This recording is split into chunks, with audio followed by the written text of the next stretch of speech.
اعوذ باللہ من الشیطان الرجیم، میں پناہ چاہتا ہوں اللہ کی مردود شیطان سے۔ بسم اللہ الرحمن الرحیم، شروع اللہ کے نام سے جو بڑا مہربان نہایت رحم کرنے والا ہے۔ وَآمِنُوا بِمَا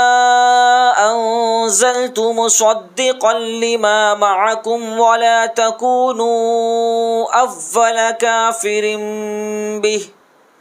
اور اس کتاب پر ایمان لاؤ جو میں نے نازل کی ہے، تصدیق کرتی ہوئی اس کتاب کی جو تمہارے پاس ہے، اور مت بنو اس کے ساتھ کفر کرنے والوں کے مقتدا۔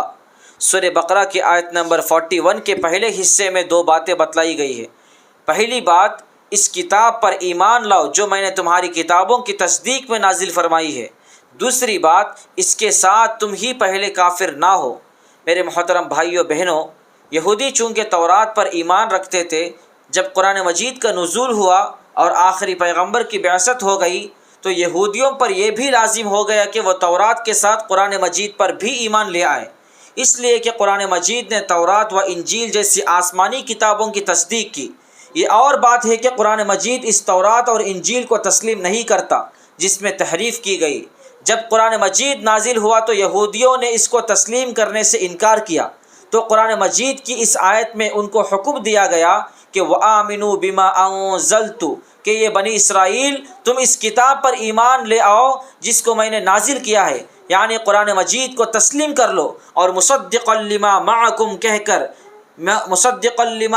کہہ کر وجہ بھی بتلا دی کہ اس قرآن مجید کا تمہارے لیے ماننا اس لیے بھی معقول ہے کہ یہ قرآن مجید تمہارے پاس موجود آسمانی کتاب تورات کی تصدیق کرتا ہے۔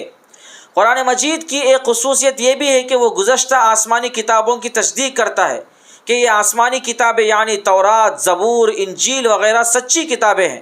سورہ بقرہ کی آیت نمبر 97 میں بھی یہ بات کہی گئی کہ مصدقا لما بین یدیہ، جو اپنے سے پہلی کتابوں کی تصدیق کر رہا ہے، اور ولا تکونوا اول کافر بہ، اور سب سے پہلے تم ہی اس کے منکر مت بن جاؤ، کہہ کر اس بات کی جانب توجہ دلائی گئی ہے کہ جو لوگ کافر اور مشرک ہیں، جن کو آسمانی کتابوں سے کوئی نسبت ہی نہیں ہے، وہ اگر قرآن مجید کو تسلیم کر رہے ہیں تو پھر تمہیں کیا ہوا اس کتاب کو تسلیم کر لینے میں، جبکہ تم پر تو آسمانی کتاب تورات پہلے ہی سے نازل کی گئی ہے، اور اگر تم ہی اس قرآن مجید کا انکار کرو گے تو تمہارے دیکھا دیکھی کفار و مشرکین بھی انکار کر دیں گے، اور ان کے کفر کا گناہ بھی تم پر آئے گا۔ اس لیے قرآن مجید کے انکار کرنے میں دوسروں کے مقتدا مت بن جاؤ، اور اس کتاب پر ایمان لاؤ جو تمہارے پاس موجود کتاب کی تصدیق کرتا ہے۔ اللہ تعالی ہم سب کو قرآن مجید کی حقیقت کو سمجھنے کی توفیق عطا فرمائے۔ آمین۔ صدق اللہ العلی العظیم۔